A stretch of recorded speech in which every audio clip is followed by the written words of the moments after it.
Hey guys, I'm Abby Martin and this is Breaking the Set. So it's government shutdown eve and everyone in DC is counting down the hours until the Panda Cam goes black. But while we wait on our do-nothing Congress here, let's take a look at the latest intelligence agency leak. Snowden's newest revelation exposes a program called Mainway, where the NSA turns bulk data into massive graphs that break down all of our social connections. Yes, details of everyone you work and travel with are now compiled into graphs resembling massive spider webs. Let me repeat. The people that are linked to you through friends or friends of friends or friends of friends of friends can make you a red flag by sheer connection alone. But it's not just info collected by the NSA. The spying arm of the government pairs its data with public sources like Facebook, voter registration polls, GPS location, property records, and even banking history. The government's been doing this since 2010 for the stated purpose of tracking potential foreign intelligence on U.S. networks. But obviously, this surveillance encompasses far more than just that. To give you an idea of the massive scope of this interconnected maze, internal documents reveal that in just one day, 20 billion events can be recorded and delivered to analysts within 1 hour. Look, it's not surprising that individual profiles are being created for every American. That we already knew. What is disturbing is the 6 degrees of Kevin Bacon approach the NSA is using to implicate us all.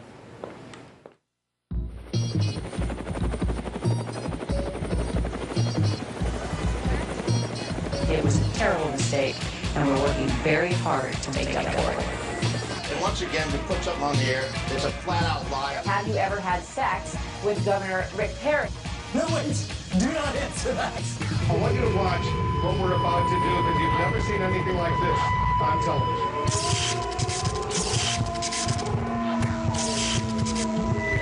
What we need is to question more and to keep it uncensored, real and raw. My simple mission is to change the globe. I'ma do it with this passion and fire untold. These words are hard hitting, you're watching the net, but you need to tune in because we're breaking the set. Breaking the set. Breaking the set. For the first time in over 30 years, there's a renewed sense of optimism about U.S.-Iranian relations. And it's all stemming from a recent phone call between Obama and newly elected Iranian President Hassan Rouhani. But not everyone is excited about the potential for peace. Israel's Bibi Netanyahu just finished his meeting at the White House where he warned against lifting sanctions on Iran and urged the U.S. to not take a military strike off the table. See, Bibi's using the tactic of all eyes on Iran, of course taking away from the elephant in the room that's a real deterrent for peace in the Middle East, the occupation of Palestine. It's a subject my next guest knows all too well. His name is Miko Piled, and he's an Israeli peace activist whose family was integral in the founding of Israel. His grandfather was an original signer of Israel's Declaration of Independence, and his father an Israeli general.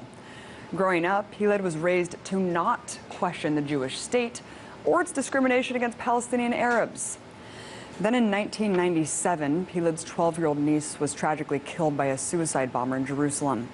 But instead of letting this incident blind him with hate, he used the tragedy to instead help him understand the conflict through an empathic historical lens. His book, The General's Son, recalls that experience and also deconstructs the myths and misconceptions about the decades-old conflict. I spoke to Miko earlier and first asked him if he's received any backlash from the Israeli community for his outspoken activism regarding Palestine, and here's his response. Well, I can't say that there's been much of a backlash. I mean, the most I ever get is members of the Zionist community come to my lectures and try to ask difficult questions. Mostly they kind of, wave their finger at me for, pulling away and straying away from the pack. But there's really not a lot of backlash. I think, I don't know that Israelis are quite aware that the book is out and that people are talking about it yet. And you mentioned Zionism, and I just think it's really important to make the distinction between Zionism, Judaism, because I've received backlash from simply criticizing Israel and the Israeli government's policies. And what can we do to combat this charge as being labeled anti-Semitic for simply questioning the policies of the Israeli government? Yes, well, that's really the only response that the pro-Israeli groups have, is to call people anti-Semitic when they criticize Israel. It goes all the way from Bibi Netanyahu down. My reply to that is, well, okay, so let's put this anti-Semitic thing off to the side and see what that means, okay? So supporting the state of Israel, a state that has thousands of political prisoners, a state that denies Palestinian children water because they're Palestinians, and a state that on a regular basis, as a policy, kills Palestinian civilians. So supporting that is okay, and opposing that is anti-Semitic. How does even that begin to make sense? So I think the way you combat that is you continue the conversation, and you kind of take it to the next level. You talk about that. Because anti-Semitism means you're a racist. Well, if you oppose that, you're a racist, and you support that, then that's okay. That somehow you're supporting Jews. I mean, it makes no sense. And I think besides that, the state of Israel is not really a Jewish state, because half the population are not Jewish. So it's not really a Jewish state, although they claim it is. And it's also not a democracy, because half of the population, the non-Jewish population, aren't counted. So it's neither a Jewish nor a democracy, really. So again, you just kind of keep the conversation going. Unfortunately, on the flip side, there is a lot of anti-Semitism online, rife in YouTube. I mean, unfortunately, it's infected a lot of legitimate questioning about the Israeli government, and I don't know why that's so prevalent. Let's move on, though. While we're on the subject of racism, I just saw this recent article that really irked me about the mayor of Nazareth. As you said, a large population is Arab in Israel. Nazareth is 18% Arab. The mayor of the town has said things like, "This is a Jewish city now and forever. I'd rather cut off my right arm than build an Arab school." And 95% of Jewish mayors think the same thing. They're just afraid to say it out loud. I mean, when I hear things like this, it's really startling. Do you think that that sentiment is really that prevalent among Israeli politicians? Well, politicians and Israelis. I mean, Israelis vote for those politicians. They don't just show up. Israel is a democracy if you're an Israeli Jew, and the mayors and the members of the Knesset and the cabinet all represent the opinions of Israelis, of Jewish Israelis. So they do represent that, and the discourse in Israel has become more and more racist with time. And today it's a racist discourse. People are not afraid to say things like this. And I think it's a sign that they feel that they're being defeated. They feel that holding on to this racist notion of a purely Jewish state is the only thing they have.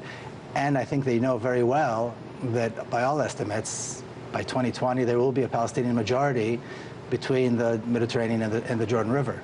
In other words, that land that Israel controls right now will be predominantly Palestinian. The population within it will be predominantly Palestinian, yet they don't want to allow it to become a democracy. So that's the problem. And of course, they hold on by being more and more racist. You know, considering how they make up such a significant portion of the Israeli state, how do Israeli laws affect non-Jewish citizens, affect the Arab population there, considering how much segregation goes on a day-to-day basis? Well, Israel is a state that prefers Jews. So Jews have preferential treatment. Like I said, I don't think it's a Jewish state because half the population is not Jewish, but they prefer Jews. And it's reflected in the fact that the non-Jewish citizens, who are Palestinians, of course, live under a totally different set of laws. There are dozens of laws, and people can go to adalah.com or .org, and they have the list of all those laws that discriminate specifically against the Palestinian citizens of the state. And they live basically in an environment of racism and discrimination. I mean, people won't rent an apartment to a Palestinian. I mean, it's harder to get a job if you're a Palestinian and so forth. And I'm talking about citizens.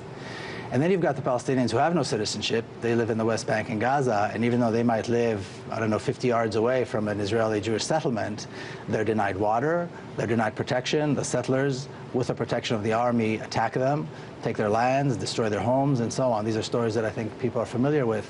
And there's no law that protects them. They are completely under the mercy of the Israeli military, and it's a military that doesn't show mercy to Palestinians. Would you call Israel an apartheid state? I think Israel is an apartheid state in that you have different laws for different parts of the population, and these are racist laws, absolutely. You know, I hear a lot about AIPAC's role in U.S. foreign policy, and I just wanted to get your opinion. How much influence do you think AIPAC really has exerting over this government, and to what extent does this government use Israel as kind of a tool just for regional policy? I'm sure there's a bit of both. I'm sure it's a relationship that goes both ways. There's give and way. I think it is. I think AIPAC is very influential. And again, I think it's important to emphasize AIPAC is an Israeli lobby. It's not a Jewish lobby. Like you said, making that clear is very important. But they've had many, many years of experience. You know, the pro-Israeli lobby began the generation of my grandparents who went around the world convincing people that all Jews have a right to go and live in Palestine. So this is, we're talking 70, 80 years ago, before the State of Israel was even established. Today's AIPAC and the Jewish Federation and all these other arms of the Israeli lobby are the descendants of those people. And they're very good, and they've had many years of experience. And that's why they've been able to influence much of the media and education system, and of course politics. But it's that experience that has allowed them to have that kind of an influence. It's funny, if you look at a history book today, a kid's history book in high school or middle school, the entire part that talks about the ancient Hebrews is biblical, because there are no historical, it hasn't been proven historically that any of that actually happened, but it's in there as history. And I think that's part of that, because that connects, the state of Israel to this history of the Hebrews and so on. But again, it's having all these decades of experience that have allowed them to have this powerful influence. You said that we need to stop talking about Israel under the context of religion, but really, how do you separate the two? Because it really has made itself as the Jewish state. And like you said, it's rooted in this century-old belief system. True, but the way they've done it is, the Zionists claim that being Jewish is a nationality. So just like any nationality, you've got the country, which is Israel, and then you've got a diaspora. You've got Italians who don't live in Italy. So you have Jews who don't live in Israel. This is the impression they've tried to create, and I think they failed, because most Jews don't live in Israel. Most Jews are either American or French or Latin American or, what have you. But based on that, if Jews are not a religion but a nation, then this whole Zionist idea makes sense. But the reality is that Jews don't see themselves, I think the majority of Jews don't see themselves as a nation. They see themselves as American first or what have you. But that's how they create this idea that it's the Jewish state and it's the country of the Jews and so on. And I think it's recognized that U.S. bias toward Israel, just kind of this never putting any pressure toward international norms, international human rights standards, things like that, especially with this chemical weapons debate amidst Syria. What do you think this unwillingness to put pressure on Israel is doing to America's image around the world, and really like putting fire on the tensions that are already rife in the Arab world? I think it's reflecting very poorly on American politicians, and it's reflecting very poorly on America as a country, because you've got this small state that is receiving so much money. It's not a developing state, so why are they getting all this foreign aid? And then suddenly John Kerry today walks around the world, not today, but since he took office, is traveling around trying to bring peace between Israelis and Palestinians based on an idea that everybody knows is not going to work. It's this two-state solution idea. And people in Israel, cabinet members, are making jokes, are making fun of him. How could he be so gullible? What's he talking about? Everybody knows that we, the Israelis, will never allow this to happen. And he's, jumping up and down, trying to bring this back to life. So it's reflecting very poorly. And on the other hand, Israel, like you said, Israel has a blank check, politically and financially, from the U.S. to continue massive human rights abuses against the Palestinians, like I said, including killing innocent civilians, incarcerating thousands of Palestinian political prisoners, and so on. White phosphorus, and it's just beyond hypocrisy at this point. I wanted to point out your book, The General's Son, Journey of an Israeli in Palestine. You're on a tour right now. Talk briefly about this book and why it is that you speak out and have the will and empathy to speak out, Miko, but so many others don't. Well, the book relates the history and the development of the idea of Zionism, the state of Israel, and the Israeli-Palestinian conflict, and the role my family played in it. So it goes back and forth between being a kind of a personal memoir, because so many of my family members were part of the establishment of the state of Israel, and then again going back and forth into the history and really discovering what actually took place. There's so many myths. There's so much confusion out there. What actually happened in 1948? Was it a heroic historical event where the Jews were suddenly revived? Or was it a massive campaign of ethnic cleansing, of terrorism? I think it was the latter, when you look at the details. But all these stories are out there, and one of the attempts I made in the book is to clarify that there are two stories, and one of them is true and one of them is not. And again, the role my family played and how I got to the point where I became, an activist and a proponent of the idea of a real democracy in Palestine. Well, everyone check it out, Journey of an Israeli in Palestine. Really appreciate your time. Thank you so much, Miko Piled. It's a pleasure. Thank you. Journalist Seymour Hersh is sending a wake-up call to the mainstream media. Stay tuned to find out what he has to say.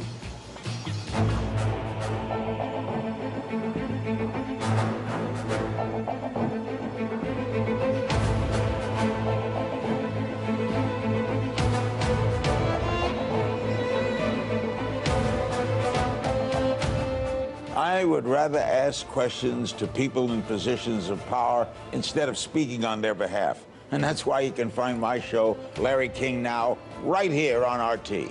Question more.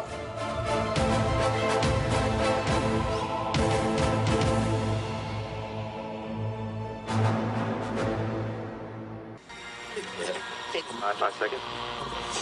And over the mic is all feeling go. Did you know the press is the only industry specifically mentioned in the Constitution? Stand by. That's because a free and open press is critical to our democracy. Track alpha. Roll alpha. In fact, the single biggest threat facing our nation today is the corporate takeover of our government and our press. Stand by, camera one. We've been hijacked by a handful of powerful transnational corporations that will profit by destroying what our founding fathers once built up. I'm Tom Hartman, and on this show, we reveal the big picture of what's actually going on in the world. We go beyond identifying the problem. We try to fix it. Rational debate and a real discussion of the critical issues facing America. Stand by on camera, go. Ready to join the movement? Then welcome to the big picture.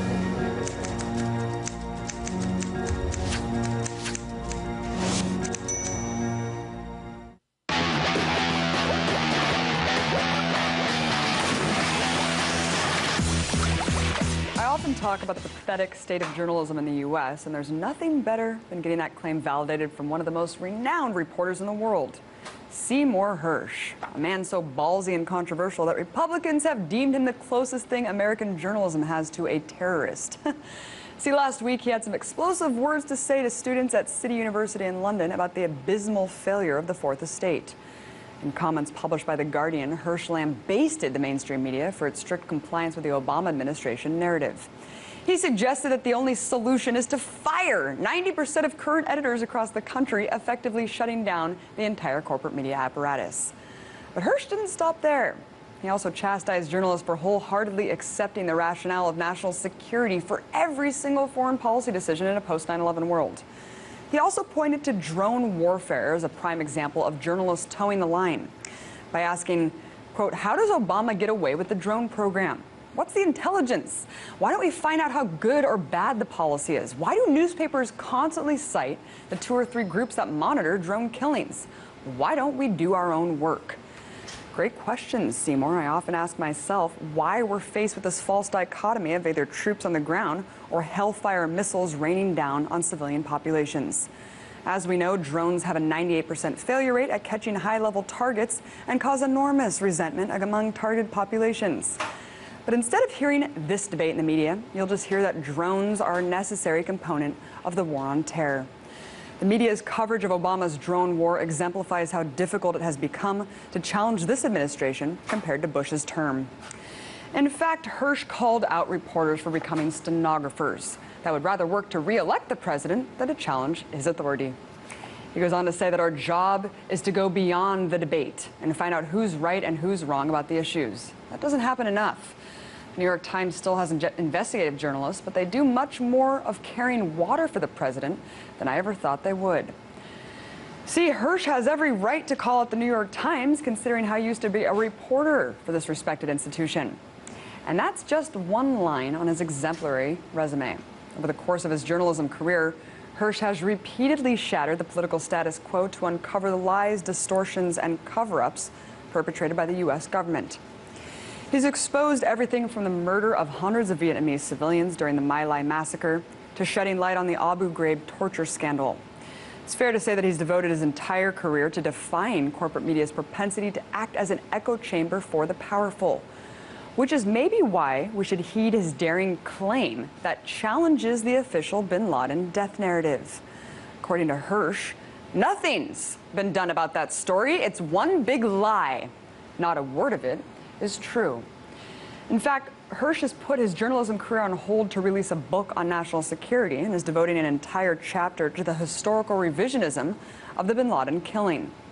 I have to say, hearing this claim from such an established journalist gives me peace of mind that I'm not insane, because up until now, questioning this story has become almost sacrilegious. I'm glad others are unsatisfied with the utter lack of evidence and closure regarding the Osama bin Laden death tale. You see, Seymour's words have a recurring theme in them. Being a corporate media outsider is the only way to have journalistic integrity. These words are especially powerful given the current debate on Capitol Hill, which is desperately trying to define what a journalist is instead of what the act of journalism means. No matter how Congress comes to define the term, one thing is clear. The dinosaurs of corporate press are dying a long, slow death. So the mainstream media can either heed Hirsch's advice, shut down 90% of its bureaus and start all over again, or they can continue pushing government-sponsored propaganda and drive itself into irrelevancy. But until that happens, the renaissance of alternative media will continue to grow and build upon the collapsed rubble of the Fourth Estate.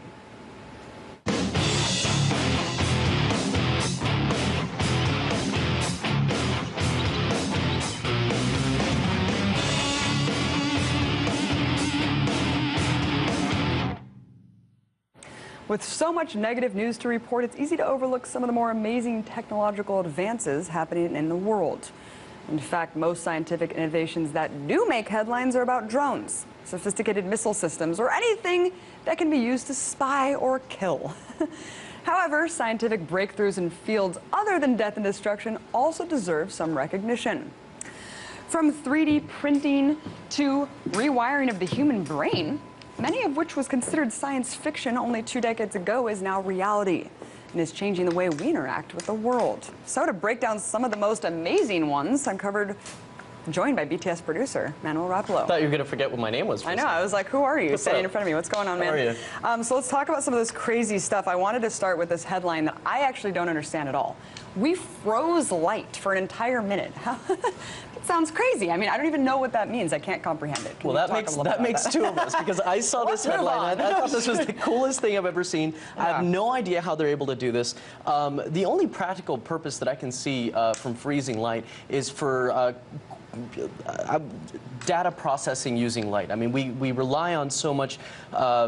We rely on fiber optics so much for information, for communications, for the internet. We complain about the internet being slow all the time.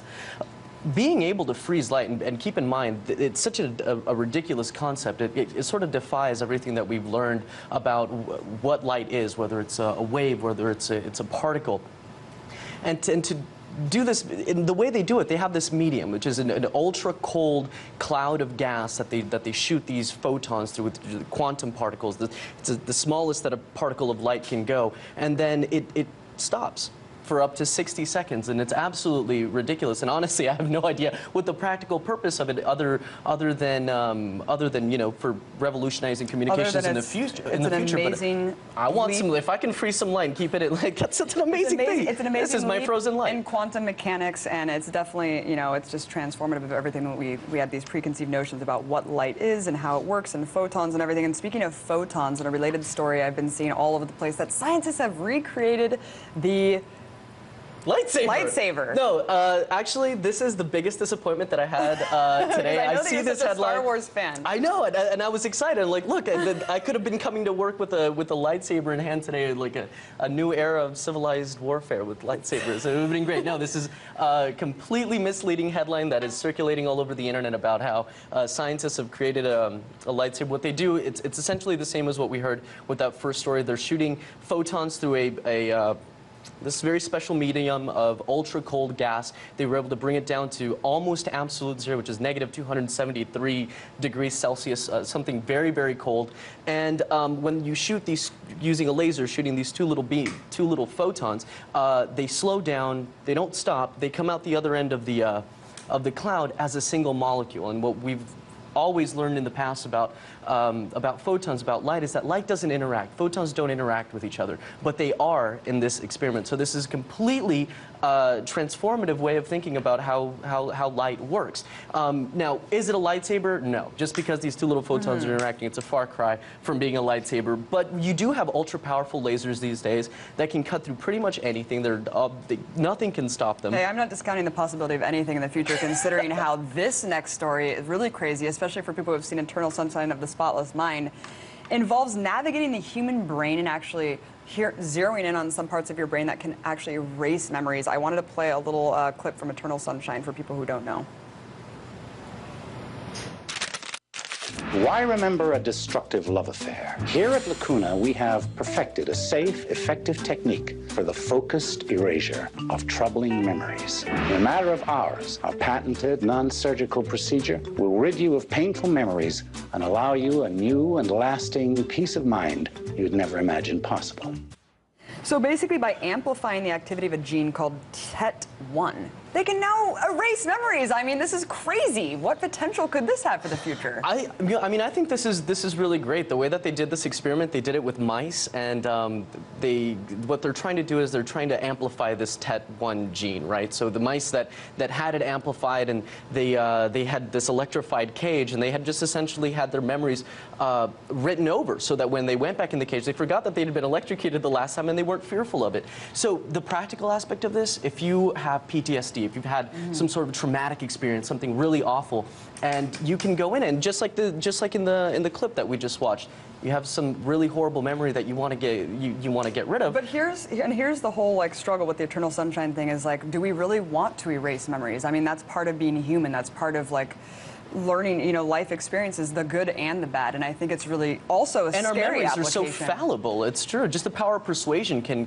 convince you that you've had a memory that didn't exist. Exactly. Memory is fluid. It's not a static thing. It's not like you can just go back and erase one thing. It all affects each other. The way that we interact today affects the memories that we've had in the past. And also, what I'm thinking is how the government can seize this technology, use it to insert false memories. But you know, another thing is, Total Recall if they can erase memories, then maybe they can restore. Maybe it really gives some sort of insight on maybe they can find a gene to restore memory and help with Alzheimer's and stuff. But let's move on, because there's another really crazy thing. This 3D printing thing is tripping me. It's really really solidifying its place in history right now. 3D printing is everywhere.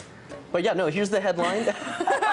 NASA has a 3D printer that they're going to be sending into space next year. And I mean, if you look back to the 60s when astronauts were going up with Swiss Army knives, with all these tools in this one little device, the 3D printer essentially is going to replace all of that. It's going to make terms like irreplaceable, completely obsolete. You know, anything that you can think of. It's going to save so much money for NASA to be able to say, oh, you know what? We forgot to bring this component part. You know, you can just print it out. The possibilities are endless for its applications in outer space. And think about also Star Trek. I mean, we're watching the show. They can manifest like an item of food in space. I mean, really, this is reality. And think about the implications this could have for potentially diminishing global hunger, starvation worldwide. If everyone can just have a printer and print out food if they have this special protein, it's completely mind-blowing. Definitely something to explore in the future. $400. You can get a 3D printer right now for $400. The possibilities are endless. Unbelievable. Thank you so much, Manuel Rapolo, BTS producer. Thanks, Abby.